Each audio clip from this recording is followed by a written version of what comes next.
Good morning, conversationists. Thank you for tuning in once more. It's good to have you back on our channel. And if you're just joining us for the first time, I say a very big welcome to you to Ross Network. And please do well to subscribe, like, share, and engage in the comment section. And for my returning viewers, I notice that most of you are not yet subscribed to our channel. I don't know what you're waiting for. Subscription is free. It is as free as the air you breathe, and I would appreciate if you subscribe, if you get to just put on your notification bell so that every time we have a new upload of one of our conversations, you'll be the first to get it. I say it again to our returning to our returning viewers, to our subscribers, to the people watching for the first time. Thank you for tuning in. Subscribe, engage completely by sharing, liking, and commenting. Yes, that's about it. So today you remember we started our series, Diary of a Sexually Abused Child. And today we are looking at episode 3. And I've captured the episode 3. What does grooming look like? Right? What does grooming look like? I realized that in the last episode that we did, the second episode, grooming, what is grooming and when does it start? I really did not delve into much of what grooming looks like, and I want us to to talk about that today on this particular episode. So we've established that when you hear the word grooming for the first time, what comes to your mind has to do with training somebody to become like something, right? When you're raising somebody, I'm grooming you to become this. In the past, they used to say, they groom the girls to become bright and wise, and they groom the boys to become good men and husbands, things like that. So for an abuser, for a pedophile, because we're dealing with children. Yes, we're dealing with children, sexual abuse on children. That's our major focus this on this particular series. So what does grooming look like when it has to do with a child? What does it look like? A child is feeble-minded, a child is young, a child a child basically reasons like a child, no matter how old or mature they tend to behave sometimes. Like I don't care how Gen Z they are, if I'll put it that way. So let's just dive into what grooming looks like. Before I had always had these things as these subheadings that we're going to be discussing as something that encapsulates what grooming looks like. But I like to give honor to whom honor is due, because I was browsing and looking at other people who have talked about it and how they've shared it and how they've outlined it. And I really appreciate what Kathy Morton, mental therapist, uh, has done with it. And I'm mentioning her because she's done a good job on explaining what grooming looks like step by step. And she's used the words she used. I just took it from her like, okay, the way she has aligned hers, that's just the way it is. There's some of the things that she mentions that are actually the reality of what grooming looks like when a child is being groomed. Although, of course, she wasn't just talking about children, but our focus here is the children. But I just wanted to make mention of that because one of my beliefs is where honor is due, let us give it. It adds to us, it does not subtract. Okay? So the first thing we're going to look at, which is very evident always in every situation, is friendliness. Yes. Especially an abuser who wants to keep you for a long time. Friendliness. What does it mean to be friendly, right? Children love people who are friendly. They love people who are nice. They love people who are kind and soft and jovial. People will hug them, cuddle them, tell them stories, buy them stuff, be sweet around them. People whom they don't have to be afraid when they sight them from afar. Those are the kind of people that children warm up to. And it's natural because they are children. The feeble-minded, and we've all been children, right? That those people we warm up to, that those the others that we don't warm up to. Sometimes the people we don't warm up to are not the bad guys, right? But that doesn't mean that they're just because we don't warm up to them means they're always a good guy. So because being a pedophile or else an abuser is really not written on the forehead. It's not written here. No, it's not. Yes. So it's rather unfortunate that sometimes these things will be going on and these people have their back plan, they have it all figured out. They actually have a curriculum they follow, and on what I call an unwritten curriculum, and they follow it step by step. They know what to do for each child, each situation. They know what to do, how to change the conversation or how to change the relationship or re-navigate or realign it if it's not going the way they have planned. They have a time frame. They literally have a schedule of how they're going to get that child. So you be careful. So they be friendly to them. And that friendliness can take a month. It can take a week, a day, two, three, 1 week, 2 weeks, 1 month, half a year, just so they get to you. Because you see, you are their long-term project. Your child, that little girl, that little boy, is their long-term project. So friendliness is something they do, right? They're friendly, they're nice, they're kind. When you're friendly, you cannot afford to be kind. Be kind. So that's a major, a major red flag in these guys. Because of course, when somebody is friendly, you can't always ascertain that they have a bad plan or they have something that there's some skeletons in their cupboard or why they're being friendly towards you as a child. You just know you're innocent. They're just being friendly. So as caregivers, as parents, as counselors, let's all take notes. It's important. So the second one is they gain your trust and access as a result of the friendliness. I don't know if you've ever had, if you're somebody who listening or watching and you get to have children around you all the time. Trust is important. And when somebody trusts you on a normal day, they give you access to them on almost anything and everything. So the child, when you become friendly, they get to gain their trust and access to you. They give you trust. They trust you so much when you're around. So they even tell you their plans. They tell you where they do their hide and seek, how they hide. They even tell you things about their parents because they trust you. Oh, my dad and mom were like this yesterday. Or my mom did like this. Or she cooked this. Or she even cooked what I didn't like. And I don't want this. And my dad was scolding me. He didn't come for my school games and I won and every other person's father was there. Stuff like that. They tell you basically anything and everything. That's what the pedophile wants. And he's getting it. That's what the abuser wants. And he's getting it. And the more they say, there's a way they begin to feel the abuser gets, okay, these are the loopholes, these are the things he or she lacks. So what they lack, I come in, I provide it. I provide comfort, I provide security, I provide love. Now that they've given me access and they trust me. Another thing they do is what? Of course, it's still that towards that part. They provide something that's lacking. Presence. You see, the child is complaining that the father missed the games. The parents missed the games. The mother didn't make a particular provision. They didn't get to listen to them. So they become all the things that you're lacking. All the things you desire. All the things you've ever wanted. They become it just so they get you. And you're just going on as a child, speaking, and just telling them up, telling them the things you're going through, telling them the pain you feel, all of those things. And they just keep nodding and caring and being sweet and nice and buying you sweets and telling you nice things that it's going to be okay. They assure you more than your parents that they'll always be there for you. They'll always be there for you. And when you've come to that point now that you know that they are always there, what do? You fall flat as a child. You become really hard, really trusting.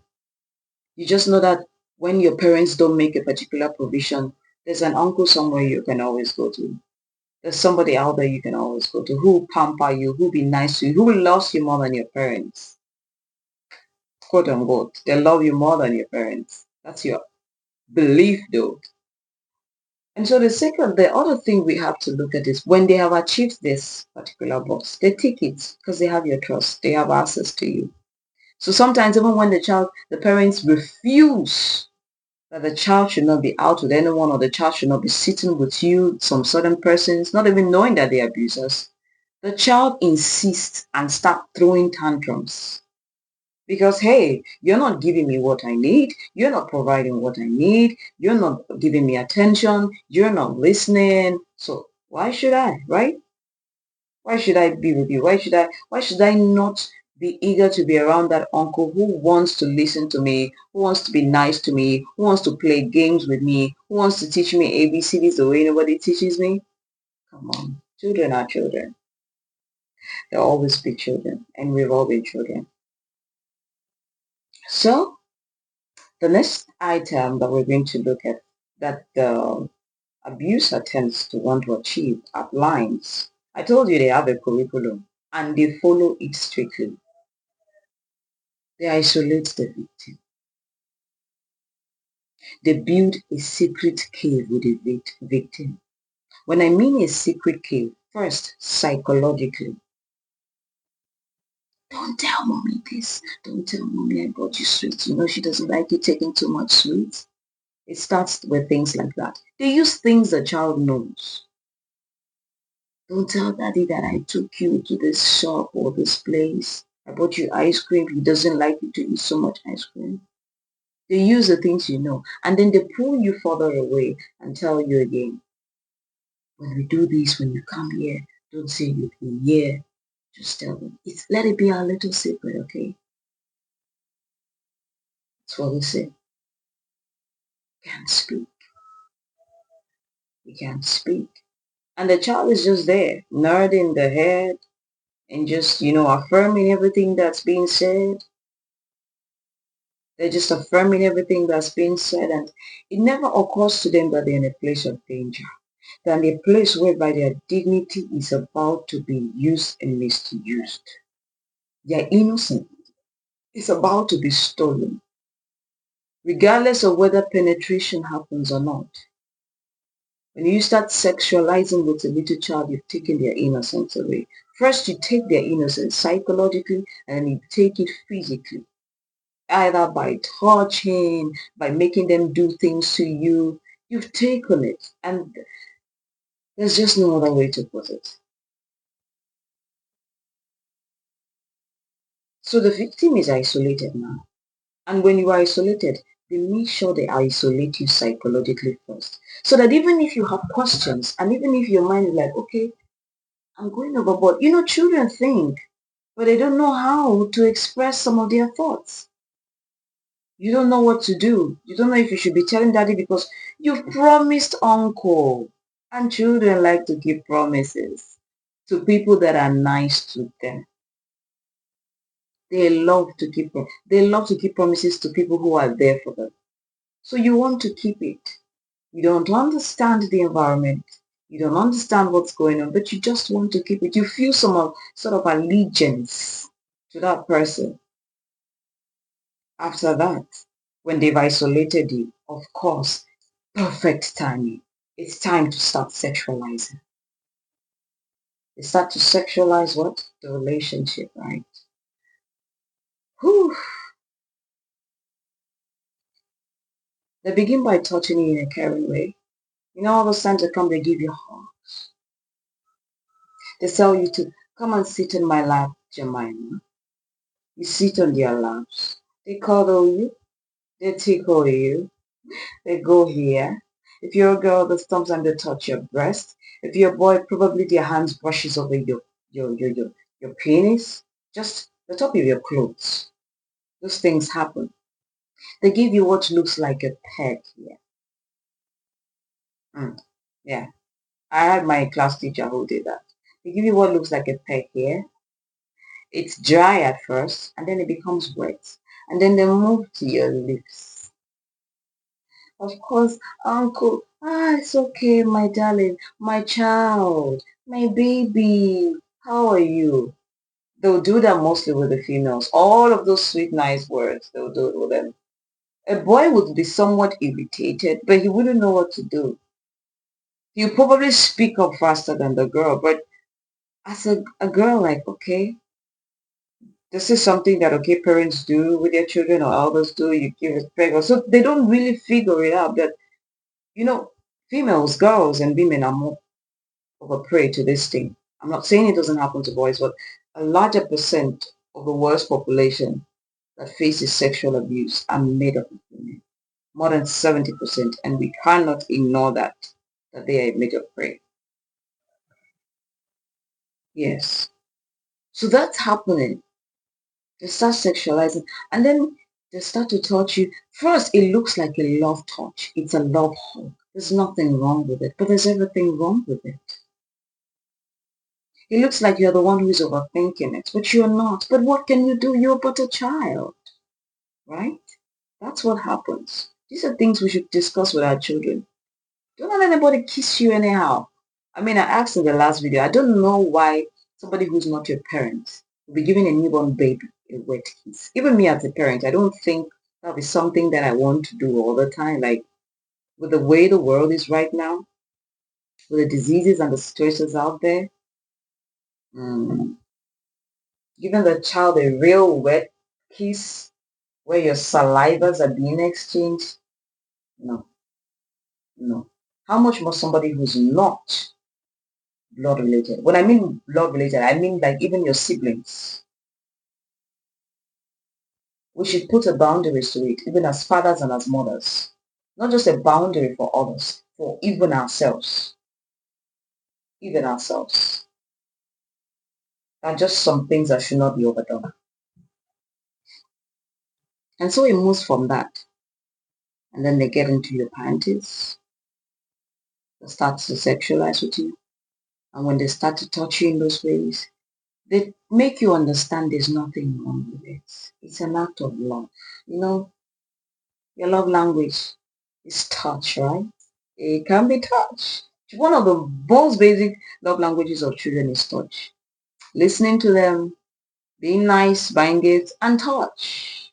Touch. Hugs, night, a pat on the back. And it moves from being a pat on the back to romance. And a child cannot really tell most of the time the difference between a pat on the back and somebody caressing you. It's true. You just give a pat on the back, you're up. Oh my darling, how was your day? Then you're moving from your caressing, you're massaging, you're going down, you tickle their lip, the breast that has not even come out. You say, this is your breast, the soon grow. What does that even mean? And you start touching them. You go to their laps, your hands are on their buttocks. What are you looking for? That's what happens. Then you make them do the same to you. Finally, when they are at this stage, they've achieved what they want. And guess what? You are now in isolation. You are living in secrecy. You don't even know that you've been pulled away from the world, from your family, literally, from yourself. You've been pulled away as a child from yourself. I can tell that so many of us have been through this, and you can just please engage with me on the comment section. Engage with us on the comment section if you've been through anything like that. It's crazy. And if you don't want to engage in the comment section with it, you feel it's too sensitive, you could actually send me an email to rosastoryteller@gmail.com. It will be really nice to read from you. You can send me an email. When they have achieved this, what else do they do? They start controlling the relationship. The child says, I don't want anymore. At some point, they realize what's going on. They don't really understand it, but something doesn't feel right. Children have their own instincts. But the abuser becomes controlling, really controlling. And you can't get out. It's like you can't get out. They teach you can't get out. And you know one thing they add, they threaten you. They started subtly. Remember you said, this is our little secret. Remember we have things we used to do in secret. So Jemima, you can't tell mommy or daddy this happened. You can't tell anyone this happened. You can't tell your uncles this happened. No, you don't have to tell anyone this happened. I don't want to hear it. No way. You can't do it. Why should you? This never happened, okay? Be a good girl, okay? Clean your eyes. I'll buy you sweets. I'll buy you anything you want. Are you okay, my darling? Give one quick kiss. Choo, choo, choo, choo, choo, choo, choo, choo, choo. That's what they do. It's rather unfortunate that even in our schools, we have teachers like that. In our families, we have people like that. And I told you in the first episode, the people who sexually abuse you 99% of the time are not people who don't know you. They're people who rape people. The people who abuse you for a long time are usually people who are close to you. The ones who do it instantly and run are those who don't know you really. And most of the time, those ones, they rape instantly. They don't take a long process because they are the passerby abusers. That's what I call it. The passerby abusers. They don't waste time. They just do it and they're on to the next victim. But the one who is there for a long term, that is so into that pedophile act, it's so sweet and enticing to them, it's something they've groomed themselves in. Come on, they take a longer time. So as friends, as parents, as guardians, as teachers, as counselors, as neighbors, what are we doing right to our children? Our eyes open, because it's so bad that we are in a world or in a time where everything is about work and meeting the next paycheck. Everything is about work. It's about fulfilling one job obligation or the other. But what about the children left in our care? And we've called them forth into the world. They didn't call themselves forth, regardless of whatever excuse we want to make. What are we doing about them? Please engage with me on the comment section. Don't just watch and let go of this video. I want to believe you watched to the end. Thank you so much for watching to the end. And like I told you earlier, if you have not subscribed to our channel yet, please do well to subscribe, share, and like our videos. I'll be waiting for your responses in the comment section. Thank you for watching this episode, and I'll see you shortly, God willing. Goodbye for now.